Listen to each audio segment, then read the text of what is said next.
Hermanas, les saludamos en este día, en el amor del Señor. Nos complace una vez más estar juntos en este día sábado, compartiendo la enseñanza, ¿cierto?, de las 10 palabras o los 10 mandamientos. Les saludamos cordialmente a cada uno de ustedes ahí con sus familias, en sus casitas ya. Y vamos a compartir en esta oportunidad la 7ª palabra. Pero antes vamos a hacer una oración. Oren conmigo. Padre amado, Dios del cielo y de la tierra, te agradecemos por tus muchas misericordias, por tus bondades, amado Señor. Gracias por este día, gracias por nuestras familias, amado Jesús, y gracias por toda tu creación. Gracias, Padre amado. Te oro en el nombre de Jesús por cada una de mis hermanas allí en sus casas, junto a su familia, disfrutando de su amor y de su compañía. Ruego, Padre, que tu Espíritu Santo esté con nosotros en estos minutos, amado Señor, para que nos guíe en esta reflexión de tu palabra. Gracias, Padre, en el nombre de Jesús. Amén y amén. Muy bien, hermanas, como estamos estudiando ya el libro Un amor tallado en piedra, en este día vamos a compartir la 7ª palabra. ¿Qué nos dice la 7ª palabra? O el 7º mandamiento. El 7º mandamiento, como lo encontramos en Éxodo capítulo 20, se encuentra en el versículo 14. Y dice así: no cometerás adulterio. Entonces, 7ª palabra para hoy: no cometerás adulterio. Haciendo un poco de historia en el antiguo Israel, dice la palabra que el cometer adulterio, ¿cierto?, era, digamos, penado por la ley de la nación, del pueblo de Israel, y la pena era muy violenta, o sea, la pena era con muerte. Con muerte, dice la Biblia, ¿cierto?, a pedradas.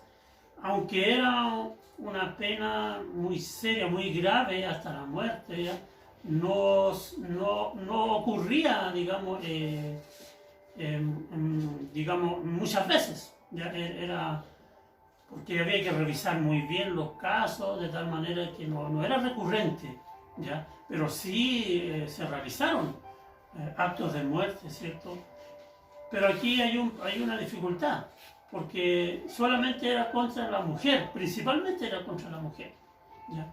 El hombre, ¿cierto?, que era casado, ¿cierto?, y era sorprendido en adulterio con una mujer soltera, ¿cierto?, o esclava, ya de algún modo no recibía él, ¿cierto?, esta pena.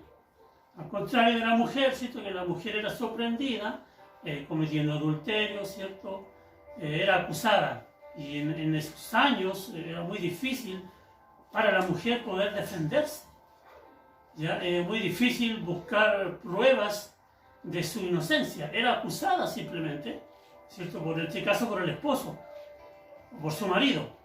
Entonces era muy difícil para ella, ¿cierto?, dar fe de que, por ejemplo, era una mentira, por decir algo, pero era simplemente acusada y llevada, ¿cierto?, ante el tribunal de los líderes, de los ancianos del pueblo, de tal modo que generalmente, ¿cierto?, era condenada, ¿cierto?, a pena de muerte. Entonces, estamos diciendo que las reglas, ¿cierto?, del adulterio eran diferentes, tanto para el hombre como para la mujer. Los hombres tenían más libertad, por decirlo de algún modo. Entonces, el adulterio se aplicaba, ¿cierto?, cuando una mujer, ¿cierto?, casada tenía relaciones sexuales, ¿cierto?, con un hombre que no era su esposo, que no era su marido. El adulterio, entonces, ¿cierto?, era sancionado con la pena de muerte, pero, ¿cierto?, les recuerdo que principalmente era contra la mujer. Así, digamos, por lo serio del asunto, ya esta pena no era rutinaria, como les decía hace un momento, ¿cierto? Era muy serio, esto era muy grave, ¿ya? Pero cuando ya se comprobaba de algún modo que la mujer ya había cometido adulterio, ¿cierto?, era condenada bajo pena de muerte. Violar, ¿cierto?, este mandamiento que tenía que ver, ¿cierto?, con la instrucción de Dios.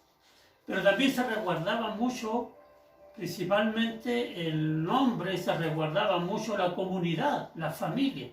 ¿Ya? Si por ejemplo, en el caso de la mujer que era encontrada, ¿cierto?, en falta de este mandamiento, ¿ya?, se influía mucho en el testimonio de la familia, influía también mucho en lo que tiene que ver con el testimonio de la comunidad israelita, de la comunidad donde vivían ellos.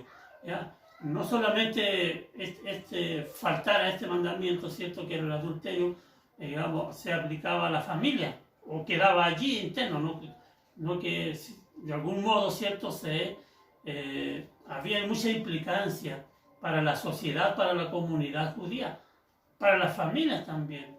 Pero tenían que ver mucho también con lo económico, con lo social principalmente.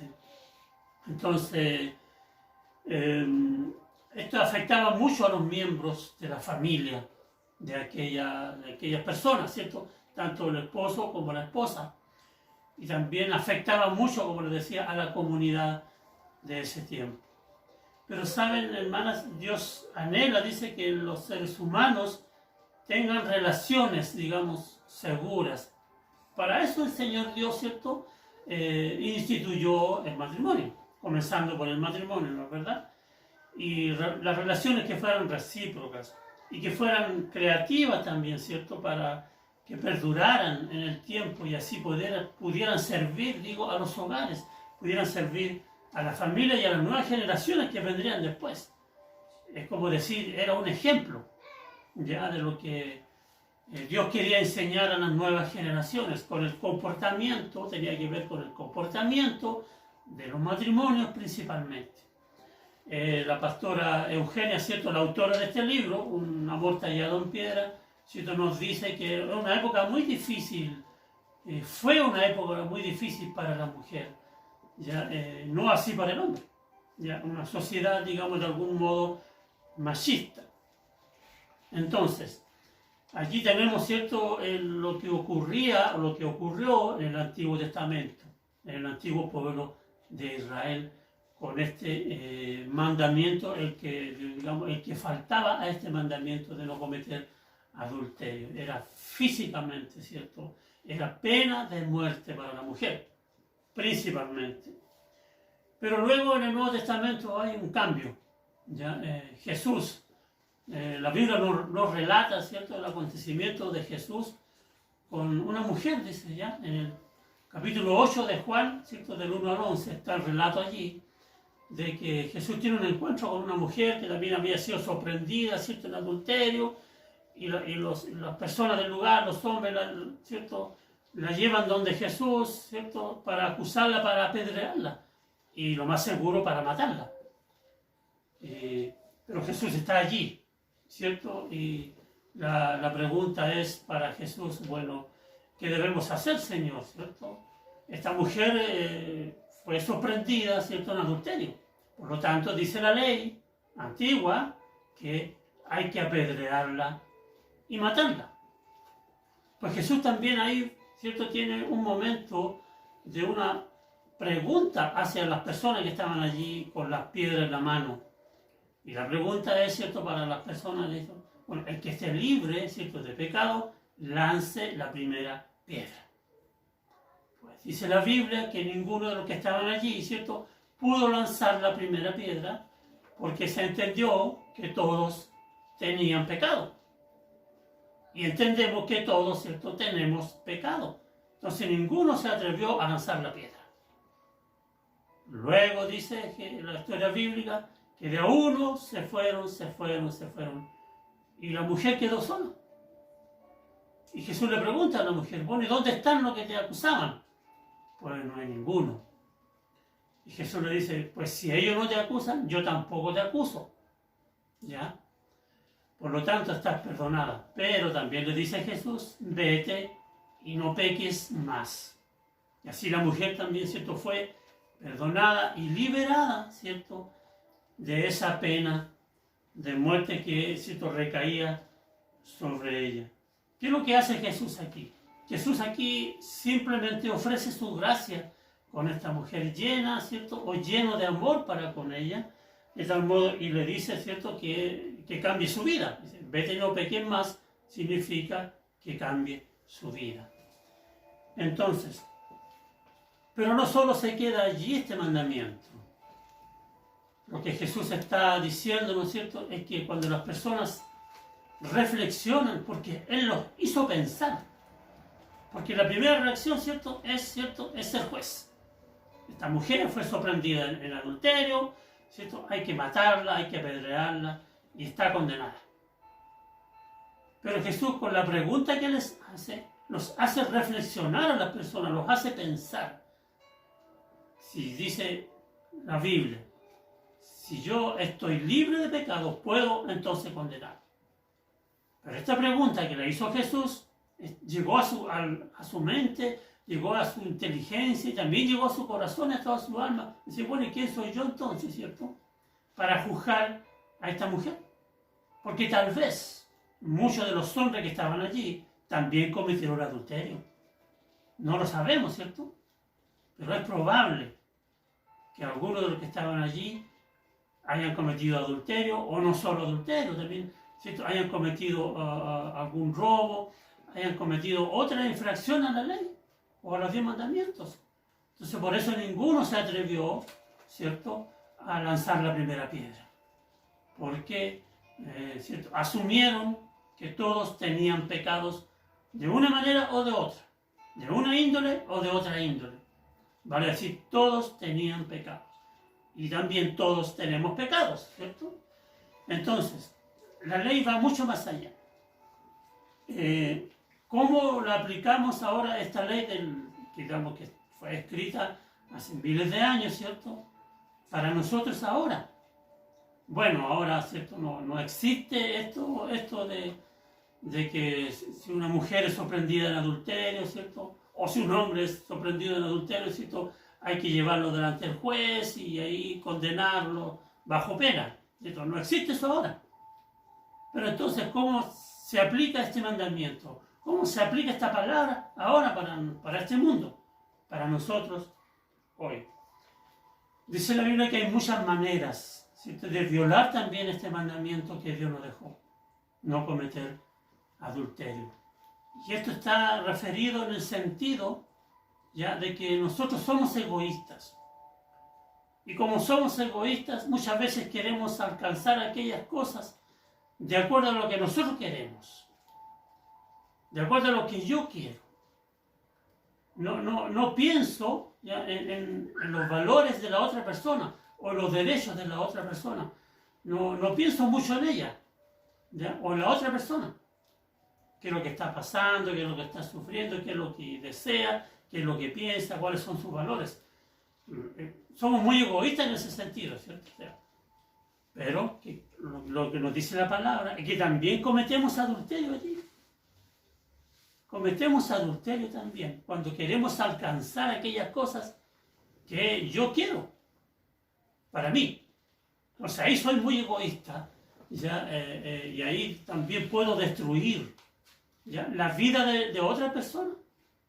O puedo destruir también, ¿cierto?, o dañar la vida de la otra persona, ¿cierto? El alcance de las palabras de Jesús, ¿cierto?, y la voluntad de Dios van mucho más allá de un acto, ¿cierto?, de juzgar a una persona y llevarla hasta la muerte. Dice la palabra que si yo hago daño a una persona, que si yo soy muy egoísta con aquella persona para alcanzar lo que yo quiero, para satisfacer mis deseos, también estoy cometiendo, dice la Biblia, un acto de faltar a este mandamiento que Dios nos entregó y que nos dejó en este séptimo mandamiento, que es cierto, no cometerás adulterio.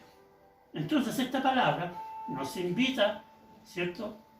El problema en sí no es con el sexo. El problema es que cuando llegamos a creer que todos los compromisos, ¿cierto?, que tenemos en esta vida están sujetos a mis deseos personales. Ese es el problema. Todos los compromisos que yo tengo, ¿cierto?, cuando yo creo que deben estar sujetos a mis deseos personales, ¿ya?, entonces ahí cada decisión que tomamos, ¿cierto? Es en íntima insistencia, ¿cierto? En íntima instancia también egoísta. Eso, ¿cierto? Es un síntoma de egoísmo. Cuando yo quiero alcanzar todos mis deseos para mí, ¿cierto? Y con todos los compromisos, ¿cierto? No pensando en los derechos de la otra persona. Entonces, muchas veces también es abusiva esta conducta mía, o de nosotros, ¿cierto? Es abusiva contra la otra persona. Y pasamos a llevar sus derechos, pasamos a llevar sus deseos. Dice la pastora Eugenia, ¿cierto? Que esto va mucho más allá y que también nos transformamos, ¿cierto?, en personas que faltamos a este mandamiento de Dios. Y que también la voluntad del Señor, ¿cierto?, es que podamos ser una familia, ¿cierto?, estable, una familia amante del Señor, y no solo una familia o un matrimonio, sino también una comunidad, ¿cierto?, que tiene que tener una íntima relación con su Señor y con su Dios, ¿cierto?, respetando las leyes que Dios ha dejado para nosotros, ha dejado para su pueblo a través del tiempo, a través de todos los tiempos y por las generaciones que vendrán también. Por eso es importante, ¿cierto?, reflexionar sobre esta palabra, sobre este mandamiento, ¿cierto?, no cometer adulterio, que va mucho más allá, ¿cierto?, a veces de la infracción física, sino también que tiene que ver, ¿cierto?, con el amor hacia la otra persona, ¿cierto?, con el respeto a la otra persona, con el considerar a la otra persona en todos sus derechos. Entonces también cometemos adulterio, dice la palabra de Dios, ¿cierto?, cuando faltamos a todo esto que estamos diciendo. Entonces, el mensaje que nos entrega la pastora Eugenia aquí en esta palabra, ¿cierto?, es que debemos tener en cuenta y debemos considerar a la otra persona, ¿cierto?, a la otra persona con sus derechos, con sus libertades que tiene y que debemos tener cada persona, ¿cierto?, individual, pero a la vez también, ¿cierto?, como matrimonio, a la vez como familia, y a la vez como comunidad de fe, a la vez como iglesia y también como sociedad, cómo convivimos en este tiempo. Muy bien. Así que esto, hermanas, quería compartir con ustedes esta reflexión de la palabra. Pueden leer ahí, ¿cierto?, todo lo que dice la pastora Eugenia sobre esta séptima palabra, no cometerás adulterio, y ahí también ella nos entrega mucho más, ¿cierto?, para reflexionar. Muy bien, le doy las gracias, agradezco al Señor, agradezco a ustedes, agradezco también a la pastora Eugenia con su libro, ¿cierto?, que nos hace pensar mucho sobre los 10 mandamientos. Gracias, hermanas, y concluimos con una oración. Padre amado, Dios del cielo y de la tierra, te agradezco, mi Señor, por estos minutos, Señor, en que podemos compartir con mis hermanas esta palabra, Señor, estos mandamientos que llegan a nuestras vidas, mi Señor amado, para que podamos reflexionar sobre ellos. Te pido, Espíritu Santo, que podamos también ser personas sin egoísmo, que tú nos ayudes, Espíritu de Dios, para considerar a todas las personas, Señor, con sus derechos y con sus libertades, amado Jesús. Ayúdanos, Espíritu, para poder caminar en esta vida con nuestro comportamiento, mi Señor amado, para que como matrimonio, como familia y como comunidad de fe podamos también, ¿cierto?, dejar para las nuevas generaciones esta enseñanza en estos días. Que estas palabras, mi Señor, que estos mandamientos, Señor, no solo queden en nuestra mente, sino también en nuestro corazón, para llevarlas, ¿cierto?, y la podamos aplicar en todos los momentos de nuestra vida. Gracias, Espíritu de Dios, en el nombre de Jesús te agradezco y te pido esto, y bendice a mis hermanas que están allí en sus casas, bendice a sus familias, bendice sus hogares, mi Señor, bendice a todas ellas, mi Señor amado, allí en sus casitas. Que el Señor las bendiga, hermanas, porque para Él toda es la gloria y la honra por siempre. Amén y amén. Muy bien, gracias y nos vemos el próximo sábado. Bendiciones.